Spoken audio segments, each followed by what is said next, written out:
Have you ever started a new year, a new month, or even just a new week feeling full of motivation where you can conquer any goal you have? You feel like you can go to the gym every day this week, you can ace that test, or even maybe just make that YouTube channel you've been dreaming about making. But then something happens. The fire starts to dwindle, the motivation fades, and now your goal seems like a distant dream. Sound familiar? Well, you're not alone.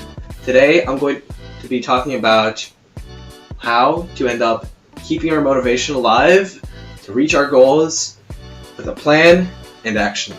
Alright, so for number one, you gotta find out what truly is the most important goal to us. Because we're probably gonna have one or two that really resonate with us, but 5 to 10 that we don't really care about but we still have around. So a good way to find this out is to get a piece of paper and a pencil and just write it down. You do that and you end up realizing, hey, I don't really care about these that much, but I have 3 that kind of resonate with me. So you end up realizing, hey, I kind of want to meditate.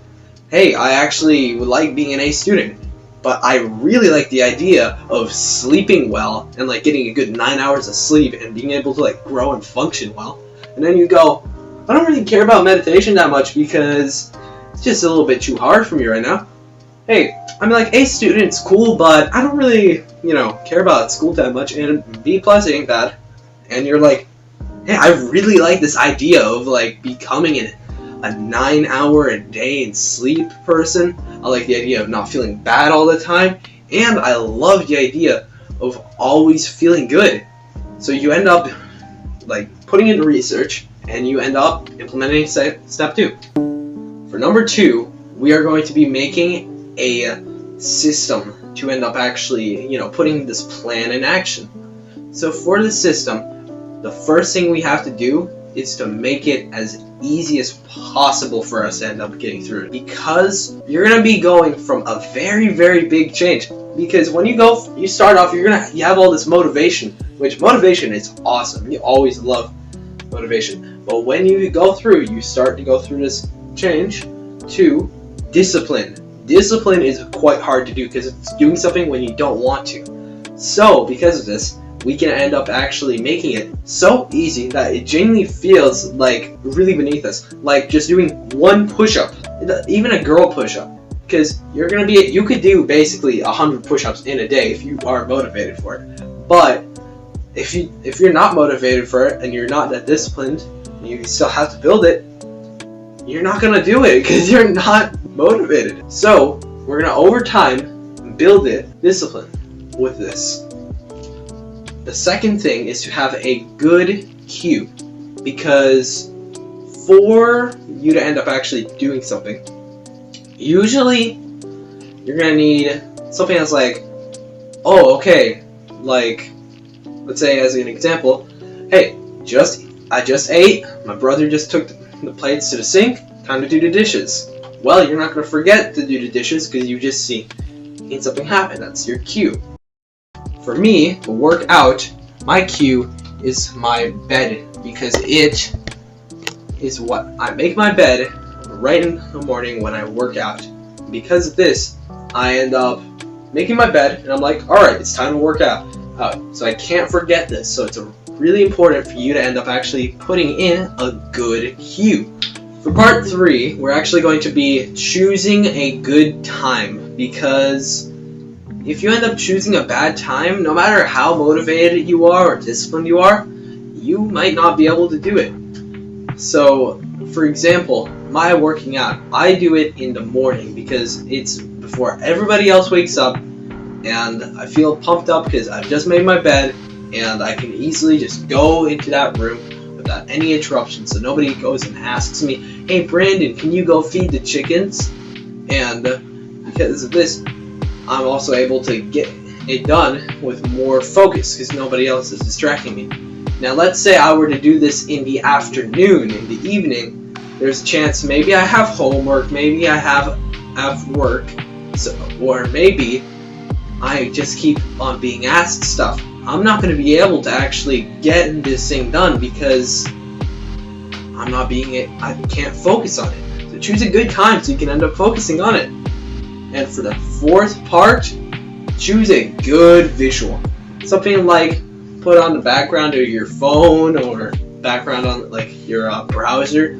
Or like me, I have a good reminder with this, a whiteboard. You can even get a piece of paper and just like write something on it and tape it on your wall. Well, you do that and you'll end up actually being able to get these things done. That's it for this part. For step 3, we are finally going to be implementing and progressively overloading. For the implementing part, it's actually going to be quite easy, even though we actually have to do the work. Since we have created such a good system, we will actually feel above the thing. It's like, even though, yeah, you're doing one more push-up than you were yesterday, you still feel good because that, and you feel like you can always do it because it's just one push-up. It's not even that hard.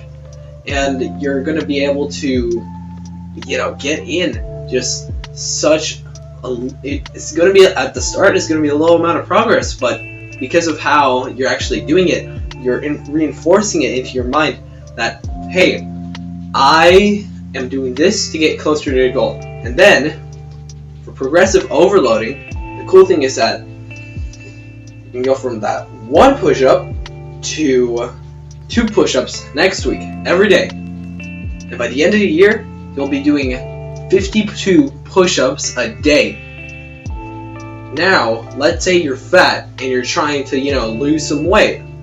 Well, by implementing, you can make the first thing, let's say you have 5 meals a day. 2 of them snacks, 3 of them meals. Let's say, alright, let's either cut out breakfast today or my snack. And then you can end up the next week, or in the next 2 weeks, you can end up, losing the other one. And then after that, you can stop drinking soda and you can stop eating junk food. Over time, you just try to be a little bit healthier, and you eat a little bit healthier and healthier, and then all of a sudden, you're 40 pounds less than you were a year ago, and you're not built like a marshmallow. So that's it for step 3. Time for y'all to see step 4. For step 4, we really just gotta be consistent, because at a point, it's actually going to get really easy to end up doing this. Since we've been doing it for so long, we've actually been putting it as a part of ourselves.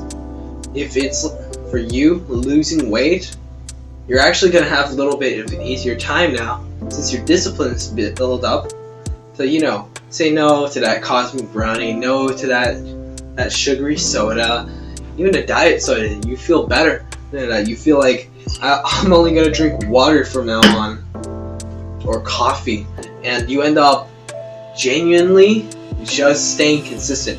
And even when you miss a day, it's actually okay, because studies have shown whenever you're trying to make a habit to end up staying with something, it's actually, missing one day is not that bad.